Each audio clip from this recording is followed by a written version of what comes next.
In the summers of 2017 and 2018, BC faced the most damaging wildfire seasons in our history. While the fires we're seeing now are not yet as widespread, their impact has been great. The grief and hardship being faced by the people of Lytton and the Lytton First Nation is immense, and I offer my thanks for your partnership and all that you've done to support your communities. I also offer my condolences for the tragic loss of 2 of your own community members. I know the losses are fresh, and it will take time to process it all, but I am confident that we can work together to rebuild. The province will be there to support. The province will continue to do everything possible, as we have from the start, to protect communities from wildfires and support people who are required to evacuate from their homes. Since early July, Canadian Armed Forces assets have been providing airlift support to transport personnel, supplies and equipment into and out of areas affected by fires in British Columbia and aiding in evacuations. And just this morning, the federal government approved our request for additional personnel to support wildfire crews around the province, augmenting the federal resources already on the ground.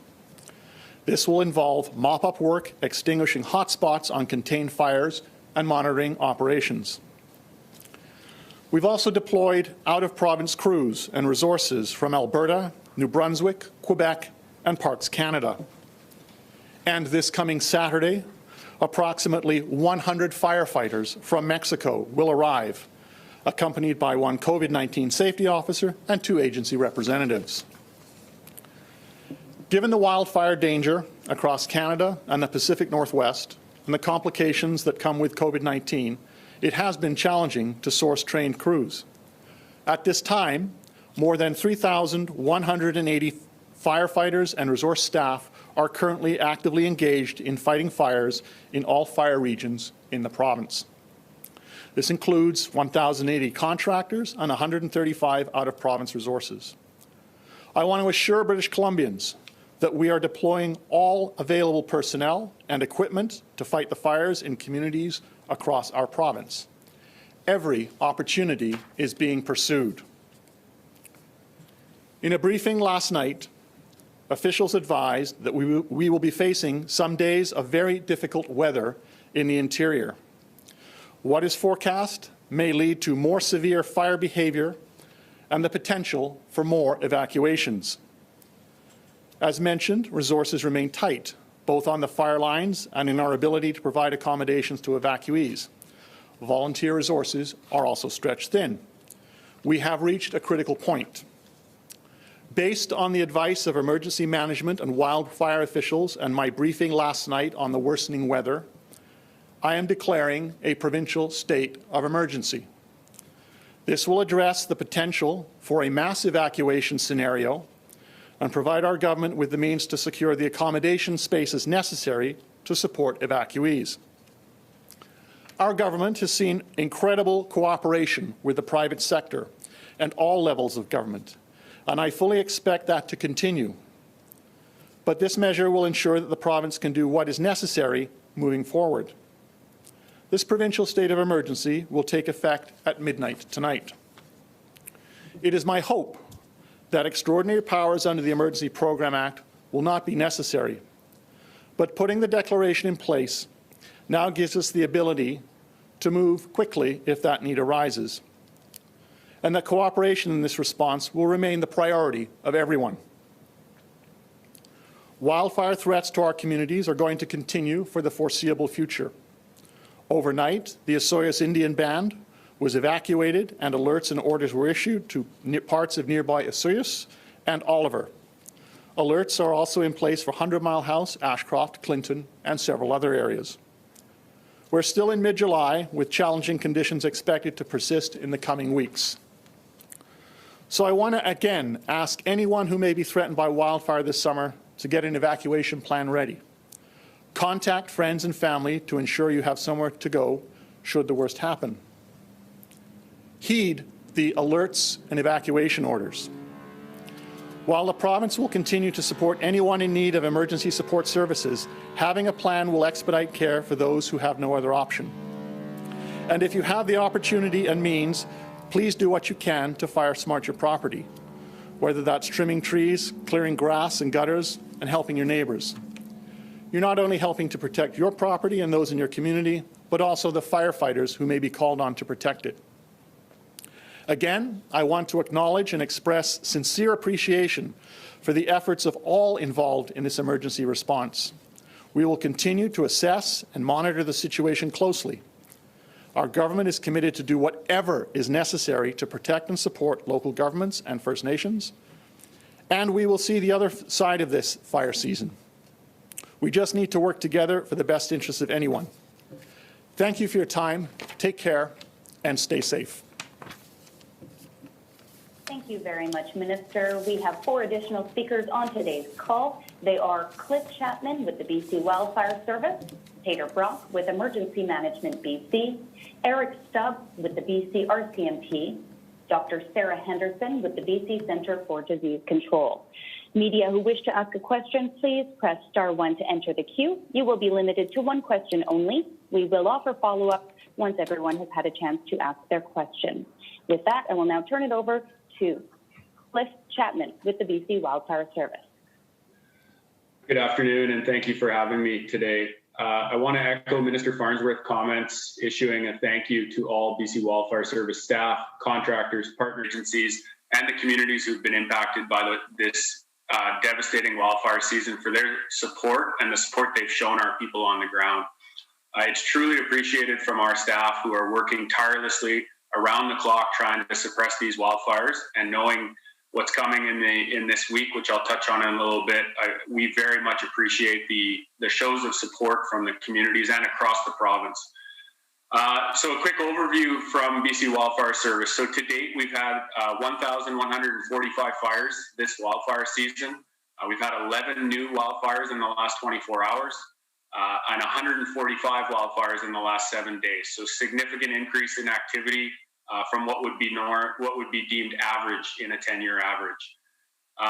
To date, there is a total of 300,000 hectares that have burned within the province of BC. That's approximately 200,000 hectares more than the 10-year average for this time of year within the province of BC. Minister Farnworth touched on the resources that we've deployed across the province, including multiple out-of-province and out-of-country resources which are arriving this week into the province.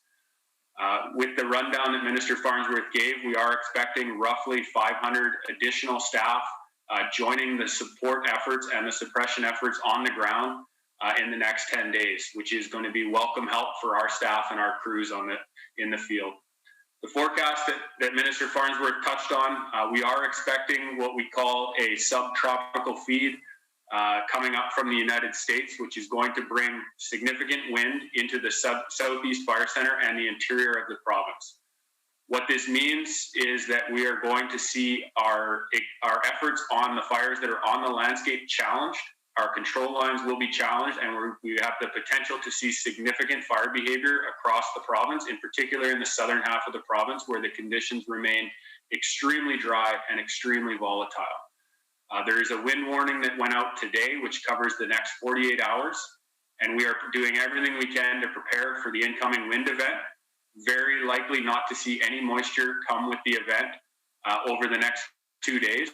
And we're doing everything we can to prepare for the existing fires, as well as the potential that we may see another batch of lightning come through the southeast and potentially the Nk'Mip fire centers, which will lead to additional starts within the land base while we continue to try to suppress the fires that already exist.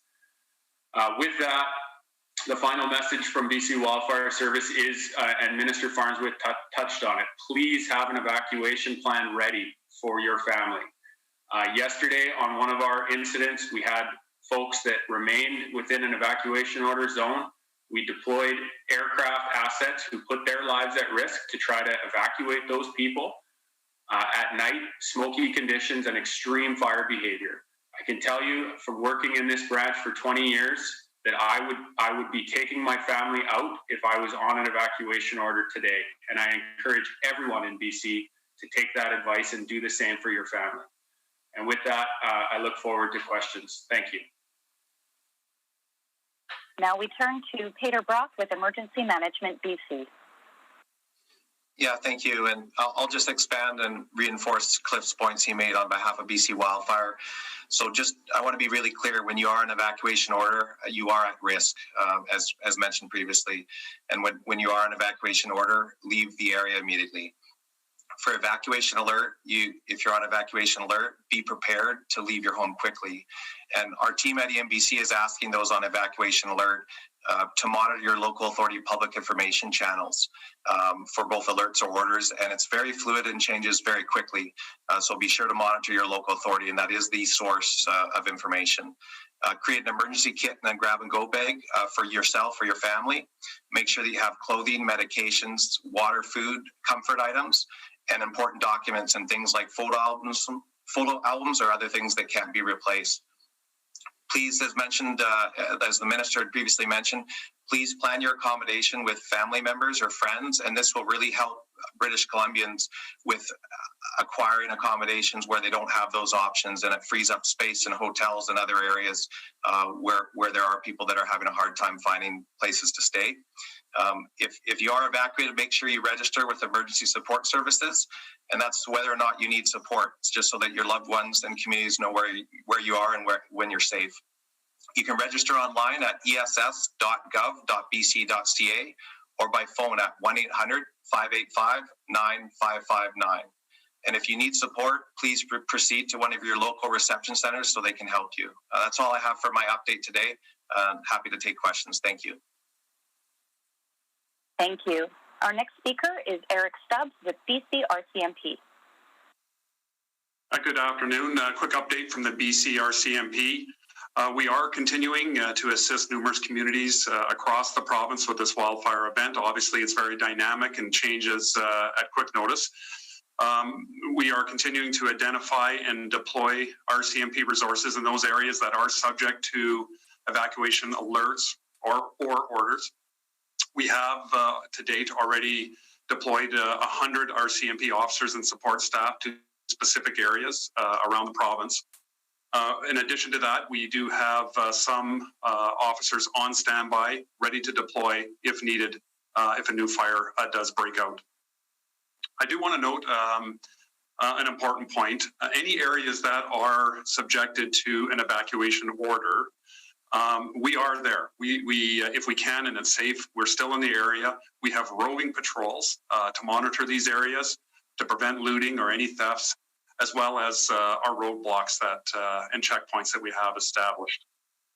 In regards to specific communities, obviously the fire in the Soyuz and Oliver yesterday was a dynamic one. We did a number of tactical evacuations, worked very closely with the Soyuz Indian Band as well as the local search and rescue group. It went very well. Some communities in the interior, 100 Mile House, Clinton, Ashcroft, there is a threat of an evacuation order potentially looming. So we have proactively deployed more resources in that area in case that occurs. So a safe evacuation of those communities, if needed, can occur. I also want to, as others have done, Minister Farnworth and others, I want to emphasize every community that is under an alert or order to be ready to have a plan. We certainly are really pleased to see when we do door-to-door tactical evacuations, when people are ready to go, they're packed and they go. That is something we'd like to see, and we don't always see that. So please, when you're in this situation, you need to be ready. Thank you very much. And again, please to take any questions if needed. Thank you very much. And our final speaker today is Dr. Sarah Henderson with the BC Centre for Disease Control. Good afternoon, everybody, and thank you for having me. I want to reiterate the thanks for our first responders who are working under very difficult circumstances out there. I just want to give you an update on the wildfire smoke situation. We do have significant smoke throughout the central and eastern part of the province. The atmosphere is quite well mixed right now, so that smoke is moving up. But we also have significant smoke starting to come in from fires in the U.S. as well, and with the conditions that are predicted over the next few days, we may see even more wildfire smoke in the area. wildfire smoke can certainly affect the health of everybody. We all need to breathe. It is particularly concerning for those who have pre-existing respiratory conditions, such as asthma or chronic obstructive pulmonary disease. If you are not under evacuation alert or order, we recommend that you take precautions if you feel that you are suffering from the smoke by creating a cleaner airspace in your home if possible. If you are under alert, evacuation alert or order, please be sure if you use rescue medications to ensure that you have an ample supply with you and to work with your physicians and pharmacists to ensure that you can keep those rescue medications with you and that you have a plan for bringing any exacerbations under control that you have. Smoke just makes everything, all of this, more difficult. Also very happy to answer any questions about smoke and health. Thank you very much. That concludes our operational updates today. A reminder to media on the line, please press *1 to enter the queue. You will initially be limited to one question. Once you've concluded your question, please feel free to press *1 and enter the queue for a follow-up. Our first question today goes to Richard Bussman, Global News. Minister Farnworth, what took so long first to call the state of emergency, especially considering we have heard over the last few days that all the evacuation spaces in terms of hotels were full in Kamloops, were full in a number of other communities. Did you take too long to do this? And what do you say about getting people into places now as more people are being evacuated and there are fears that even more will be evacuated? Thanks for the question, Richard. Decision to go to a state of emergency, as I've indicated in previous interviews, has been based on advice that I received from the experts at BC Wildfire Service and EMBC. Based on the briefing that I had last night about the weather events that we're facing and the potential for significant winds and dry lightning and the potential for extremely aggressive fires as a result of that, the decision was made to put in place the state of provincial emergency. That's monitored on a day-by-day basis. We currently have 13 evacuation centres in place. While, yes, there are full in Kamloops or very tight in Kamloops, there are lots of spaces in other parts of the province, for example, in Prince George. And I can tell you that, for example, last week at the centre there were about 130 evacuees there.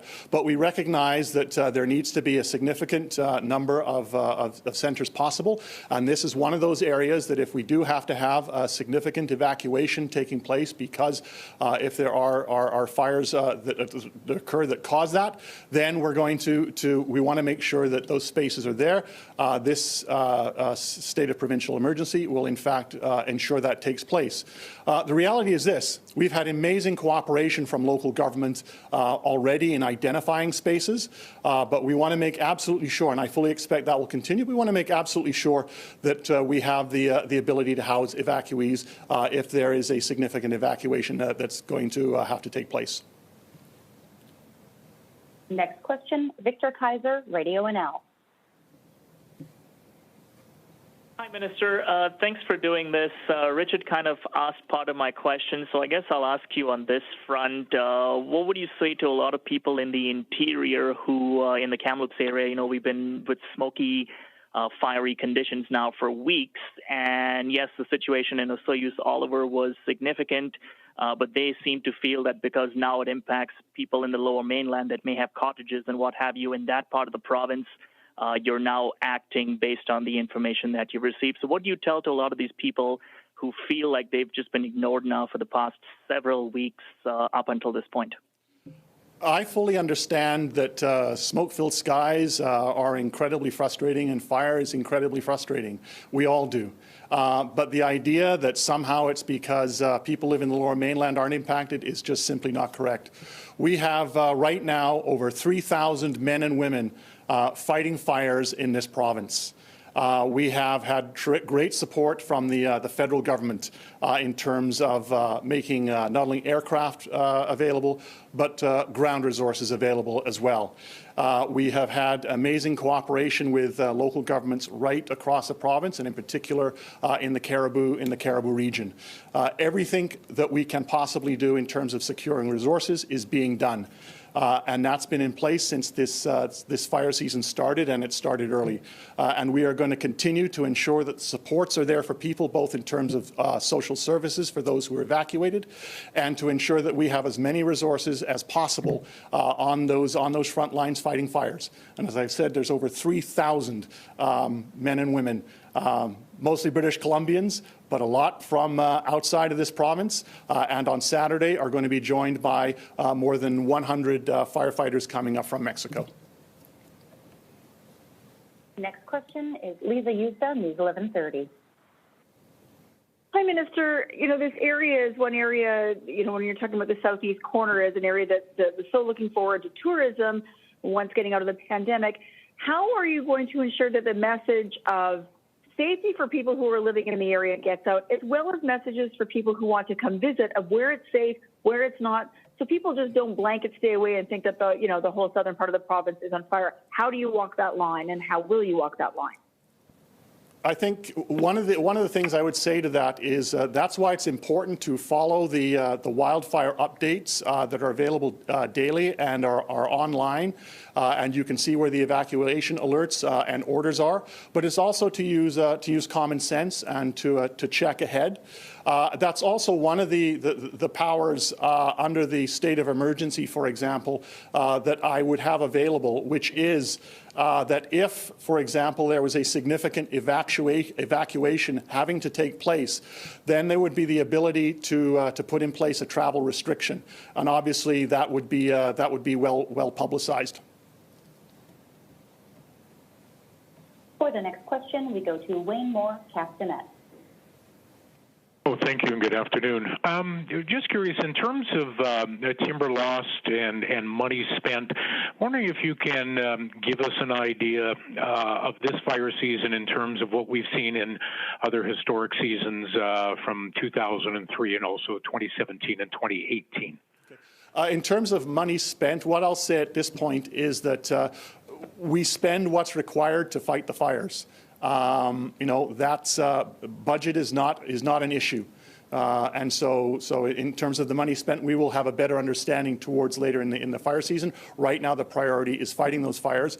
In terms of timber lost, what I'll do is I'll turn that question over to BC Wildfire to see if they have an idea. But if they don't, then we can probably get some indication from the Ministry of Forests. Yeah, thank you for the question. I don't have the specifics on the numbers, but in terms of comparing this fire season to 2017 or 2018, I have said on past media briefs prior to this that it wasn't the right time to compare it, and I would say that again. We can do the comparisons at the end of the season. As I said in my intro today, we're roughly 300,000 hectares burnt to date. It's only July 20th today. We have a long season ahead of us. And in 17 and 18, you know, I don't have the numbers in front of me, but it was roughly 500,000 hectares in each of those seasons. So we are certainly trending towards having a similar season to 2017 or 2018. And that's something that, you know, why, as Minister Farnworth said, budget is something that, you know, we're throwing all resources available, not just within BC, but internationally, to do everything we can to suppress these wildfires, both to protect communities and obviously also to protect resource values on the land base. Our next question is from Ben Milger, CTV. Yes, Minister Farnworth, now that you have declared this state of emergency effectively, what resources does that unlock for the province that were not available yesterday? What it does is it gives myself as minister the power, for example, to ensure that we have enough evacuation spaces if a major evacuation is required.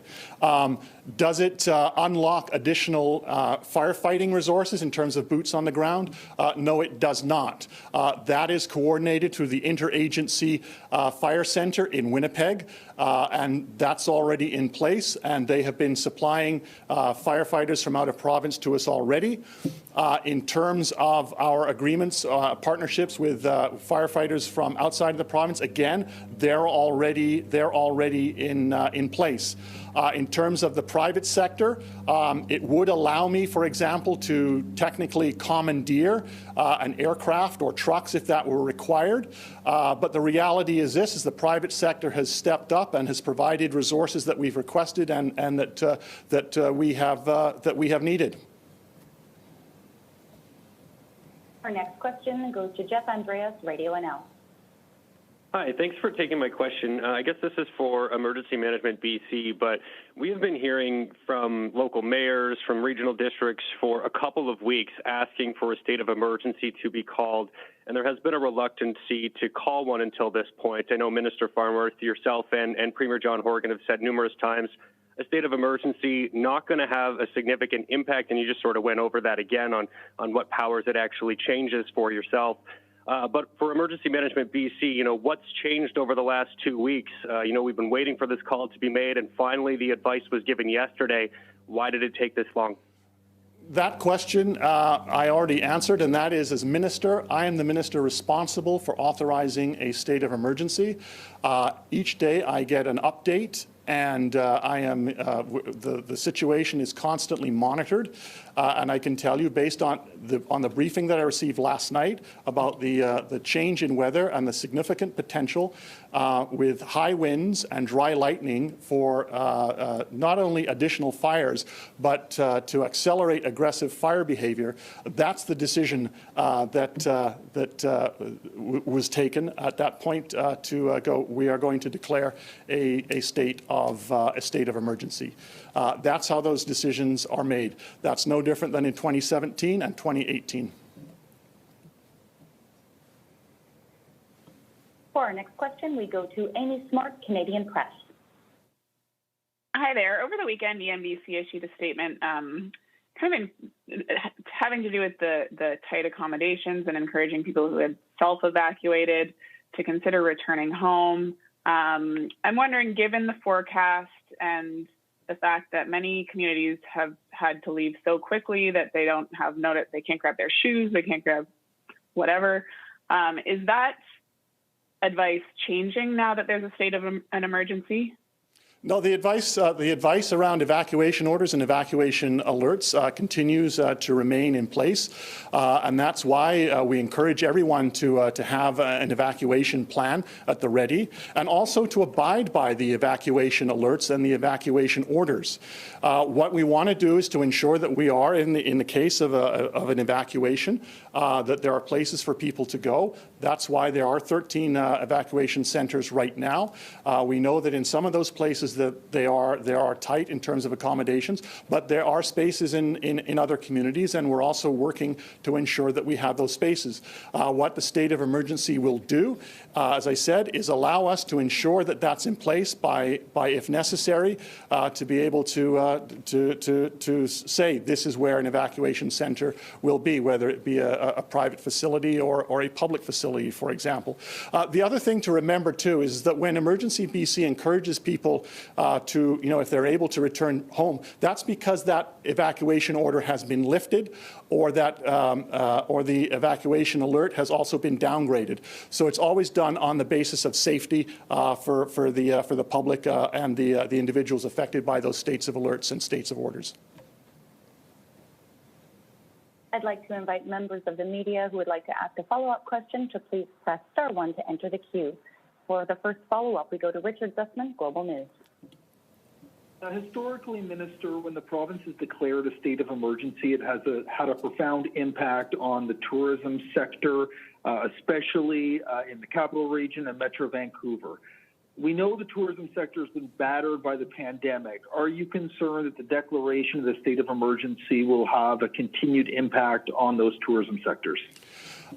I don't believe it will have an impact, in the sense that what people are going to do, and what I know most people will do, is they are going to check and see what's happening in the area of the province that they want to go. And so if they know that there is a travel restriction, or if they know that there is an evacuation order for a particular community or an evacuation alert, they're not likely to go. They'll look at somewhere else to go. I can tell you, just for example, my brother was looking to go up to his cabin near Sheridan Lake. It's under an evacuation alert. Obviously, He's not going to go up there. But people need to pay attention because, as we know, this is a fluid situation. Fires start, but fires also get put out. And areas that were under an alert or under an evacuation alert or an evacuation order, that gets downgraded or is is no longer required.